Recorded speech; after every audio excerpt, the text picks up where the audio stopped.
Hello friends, कैसे हो आप सब। तो आज का नहीं है यूनिट नंबर 2 ब्लॉक नंबर 4 से the World Wide web WWW सुना होगा बहुत ज़्यादा, पर ये नहीं पता कि इसका मतलब क्या होता है, क्यों लगाते हैं। ठीक है, यहाँ सारी बात करेंगे, थोड़ा बहुत देखेंगे कि क्यों लगाते हैं। अब देखो, सबसे ज़्यादा कम्युनिकेट करने का जो एक ज़रिया है हमारे पास वो था कंप्यूटर। ठीक है, अब मोबाइल फ़ोन हो गया है, वो चीज़ अलग है, पर कम्युनिकेशन सबसे ज़्यादा मोबाइल फ़ोन से होती है, उससे कंप्यूटर से होती है, सॉरी। क्योंकि वेबसाइट, जितनी भी वेबसाइट्स होती है, ठीक है, और जो कंपनियां होती हैं प्रोडक्ट्स रिलीज़ करती है, वो सब वो वेबसाइट्स पे डालती है। ठीक है, वेब पोर्टल पे डालती है अपने, उसे हम WWW कहते हैं।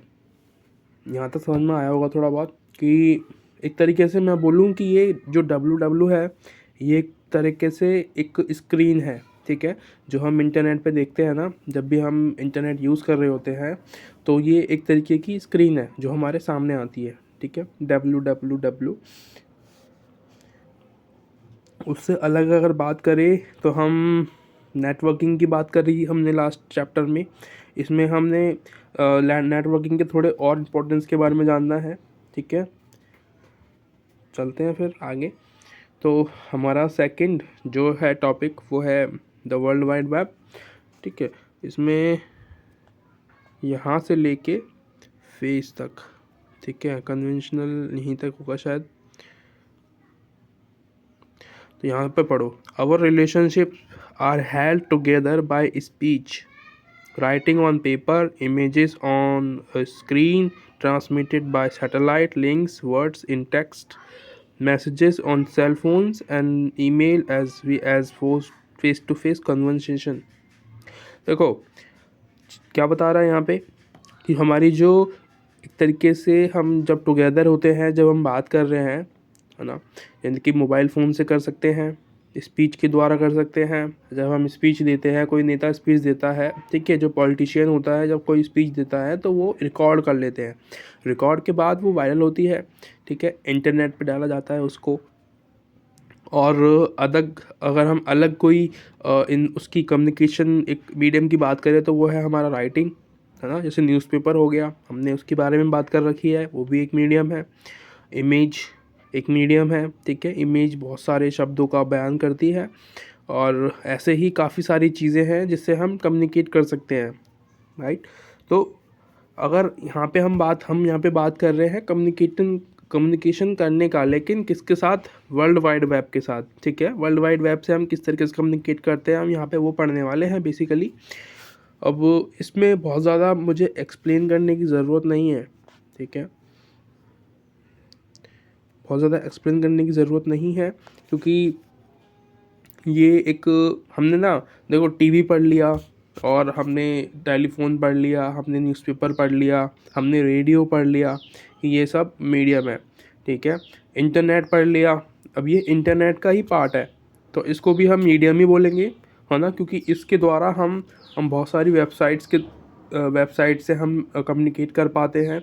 वेबसाइट किन लोगों ने बनाई है, किसी प्रोडक्ट की जो मतलब उसकी एक पब्लिशिंग करने के लिए, तो हम उन लोगों से बात कर पा रहे हैं, है ना। और वेबसाइट के अगर एक और एग्जांपल दूँ, अभी वो चल रहा है ओमेगल, वो भी इस काइंड ऑफ वेबसाइट जहाँ पे हम लोगों से कम्युनिकेट कर पाते हैं फ्री में।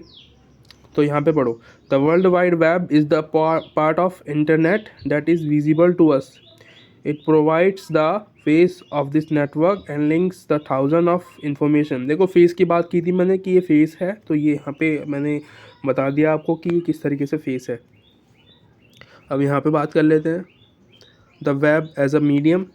तो मीडियम है, क्यों? क्योंकि मैंने बताया था आपको कि ये हमें वेब जो है विजुअल और ऑडियो दोनों का मिक्सचर देता है। ठीक है, यानी कि हमें अगर कुछ सुनना है तो हम वो भी कर सकते हैं, अगर हमें कुछ देखना है तो हम वो भी कर सकते हैं, हमें कुछ विजुअलाइज करना है हम वो भी कर सकते हैं। ठीक है, यानी कि ऑडियो, वीडियो और टेक्स्ट तीनों को मिला के हम चीज़ों को देख सकते हैं, है ना। ये हो गया, इसमें कुछ ज़्यादा लफड़ा नहीं है। और इसके बाद आता है creating content for the web. अब वेब के लिए कंटेंट किस तरीके से बनाया जाए, ये भी एक चीज़ जानने वाली कि जो वेब हम बात तो कर रहे हैं वेबसाइट्स की www की, पर हम वहाँ उसके लिए हम बनाएं क्या, किस तरीके से हम कंटेंट बनाएं। ठीक है, ये सवाल आता है, क्वेश्चन में भी आ सकता है, नथिंग नो बिग डील। तो इसमें सबसे पहला हमारा एलिमेंट्स देखा जाएगा। ठीक है, वेब के जो एलिमेंट्स होते हैं, ठीक है, जैसे कि a web browser is an interface to that tool that allows you to see and read content from the internet. तो क्या करता है वेब ब्राउज़र, हमें जो यहाँ पे पढ़ रहा हूँ मैं, कभी आप लोग कंफ्यूज हो जाओ। ठीक है, तो ये क्या करता है वेब कि कंटेंट जो होता है हमारा, एक तरीके से ये टूल है। ठीक है, वेब ब्राउज़र एक टूल है जो कि हमें इंटरनेट से जो कंटेंट होते हैं उसको पढ़ने में हेल्प करता है। सिंपल है। सेकंड आ जाते हैं यहाँ पे तो ये क्या है, ये हम वेब पेज एक तरीके का यूआरएल होता है। ठीक है, यानी कि जब कोई हमें जैसे कि किस कभी अब बहुत सारे लोग देखे होंगे आपने यूट्यूब वीडियो के लिए आपके पास यूआरएल भेजते होंगे कि मेरी यूट्यूब वीडियो को सब्सक्राइब कर दे, है ना, वीडियो देख ले, ऐसे करके। तो वो क्या भेजता है, वो भेजता है यूआरएल आपके पास, है ना, अपने पेज के लिए वो यूआरएल भेजता है कि वो आपसे कम्युनिकेट कर पाए उस यूआरएल के द्वारा। ठीक है, तो ये हो गया। अलग आता है हमारा वेबसाइट आप रोज ही देखते होगे यार, अलग अलग वेबसाइट आती है अब तो वेबसाइट, उसमें बहुत सारे पेज होते हैं, है ना, उसी से रिलेटेड कंटेंट डाले जाते हैं। जैसे कि मैं बोलूँ कि एक कंपनी है, ठीक है, उसका काम है मोबाइल फ़ोन्स बेचना, तो उसके कंटेंट क्या होंगे, मोबाइल फ़ोन्स वाले। उसमें जितने भी आर्टिकल्स होंगे वो मोबाइल फ़ोन से रिलेटेड होंगे, और जितने भी प्रोडक्ट होंगे वो मोबाइल फ़ोन से होंगे। हाँ, ठीक है। अगला आता है हमारा होम होम पेज तो आपको पता ही होगा, जब भी आप किसी वेबसाइट के ऊपर क्लिक करते हो तो वो सबसे पहले जो उसका इंटरफेस खुलता है ना, जो आपके सामने दिखाई देता है खूबसूरत सा, वो होम पेज होता है।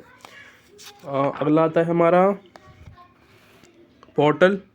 वेब पोर्टल देखा होगा आपने, इग्नू की वेबसाइट पे गए होगे कभी ना कभी तो वहाँ पे जो वेब पोर्टल होता है उसमें बहुत सारे आपको सेवरल लिंक्स मिलते हैं। ठीक है, नोटिफिकेशंस के लिए अलग एक वो नीचे पोर्टल बना रखा है, जगह बना रखी है कि वहाँ पे नोटिफिकेशन जो भी रिलीज़ हुए होंगे नए में वो सब आए होंगे। उसके अलावा काफ़ी सारी चीज़ें, इन्फॉर्मेशन असाइनमेंट के लिए अलग बनाया गया है, और एग्ज़ाम के लिए अलग बनाया गया है, रिज़ल्ट के लिए अलग बनाया गया है। तो ये सब क्या है, पोर्टल है। पोर्टल के अंदर हम चीज़ों को देखते हैं, है ना, जैसे कि इग्नू ने बताया ए विंडो। तो विंडो एक तरीके से हम कह सकते हैं कि ये फ्रेम है ना, जैसे कि तस्वीर में हम फ़ोटो वगैरह देख होते हैं ना, फ़ोटो होती है, फ़ोटो किसी तस्वीर के मतलब उस किसी फ्रेम के अंदर लगाई जाती है तो अच्छी लगती है। तो इसी तरीके से विंडो क्या है, ये एक फ्रेम है जिसमें कि हम वेबसाइट को ओपन करते हैं, देखते हैं और अच्छी लगती है। यूआरएल बता दिया मैंने। हाइपरटेक्स्ट तो ये एक तरीके से मैं इसको बोलूँ कि यहाँ तक पढ़ देते हैं इसको। ठीक है, hypertext is information linked to a word, image or phrase that appears as a pop-up of box inside। अब देखो ये क्या बोल रहा है कि जो हाइपरटेक्स्ट है वो एक तरीके से पॉपअप है। ठीक है, जिसमें कि अदर जो इन्फॉर्मेशन होती है उस साइट के बारे में, उसमें अगर कोई और इन्फॉर्मेशन है ना, जैसे कि फॉर एग्जांपल मैंने एक वेबसाइट खोली है ना, वेबसाइट खोली है, मैंने बोला कि car-dekho.com, है ना, car-dekho.com मैंने खोला तो उसमें मैंने मतलब कोई पर्टिकुलर कार का मैंने सर्च किया वहाँ पे, है ना, मैंने सर्च किया कि भाई ये वाली कार देखनी है, मेरे को फलानी कार देखनी है। अब मैंने वो देखी, लेकिन उसके अलावा वो एक पॉपअप मैसेज आ रहा है मेरे पास कि इसको अभी सब्सक्राइब करो, ये करो, वो करो, है ना, और डिटेल्स के लिए ये दबाओ, हमसे बात करो। तो वो पॉपअप मैसेज जब आता है ना, तो वो अदर इन्फॉर्मेशन शेयर करने के लिए हमारे पास होता है, उसी को हम हाइपरलिंक कहते हैं। ठीक है, हाइपर टेक्स्ट कहते हैं ना। और इसी तरीके से हाइपर लिंक भी होता है। ठीक है, वो एक लिंक की तरह होता है जो हमारे सामने बार बार आता रहता है, बोलता है, शॉर्ट्स में लिखा होता है उसमें, और वो बोलता है कि मुझे पढ़ो, है ना। Building a map site map, देखो जब भी ये शुरुआत है, ठीक है, यानी कि इसको मैं बोलूँ ये एक तरीके से ब्लूप्रिंट होता है। जब भी हम कोई साइट बना रहे होते हैं तो उसके लिए हम पहले हम क्या करते हैं, राइटिंग करते हैं, है ना, लिखावट करते हैं, बहुत सारी सोचते हैं, आइडियाज़ जनरेट करते हैं कि हम उस वेबसाइट में क्या क्या चीज़ रखने वाले हैं, तो उसको हम साइट मैप कहते हैं, है ना। पर उसमें भी क्या होता है, हमारे पास कुछ क्वेश्चंस होते हैं जैसे कि यहाँ पे दिए हुए हैं, है ना। क्या क्वेश्चंस होते हैं कि लोगों को क्या देखना है। जैसे कि मैंने एक वेबसाइट खोली, मेरी वेबसाइट तो वही होगी सेम, मैंने बोला कि भाई मेरे को फ़ोन बेचने हैं, मेरे पास फ़ोन है, मैं बहुत अच्छे फ़ोन बनाता हूँ, तो मेरी वेबसाइट भी उससे रिलेटेड होगी। अब मेरे टारगेट ऑडियंस कौन होंगे, वो लोग जो फ़ोन ख़रीदना चाहते हैं, राइट है ना। तो उनके पास में मेरा जो है सर्च, मैं ऐसे कीवर्ड्स यूज़ करूँगा जो उनके पास पहुँच पाए, है ना। वही हमारा आता है नीचे। अब यहाँ पे स्क्रीन, अब यहाँ पे क्या है, writing in screen size chunks. तो चंक्स मतलब एक तरीके से ग्रुप में होता है, तो यानी कि साइज़ के अकॉर्डिंग हमें, जैसे कि स्क्रीन की साइज़ होता है 24 इंच, है ना, 24 इंच, 22 इंच, 19 इंच, इस तरीके से कंप्यूटर की स्क्रीन होती है। तो उस स्क्रीन के अकॉर्डिंग हमें वर्ड्स को इतना, मतलब उतना एक साइज़ रखना होता है वर्ड का, और वो पूरी स्क्रीन में आ जाए और प्रॉपर विजिबल हो, कोई जो बैठा है सामने उसको दिक्कत ना हो देखने में, उसको बोलते हैं साइज़, है ना।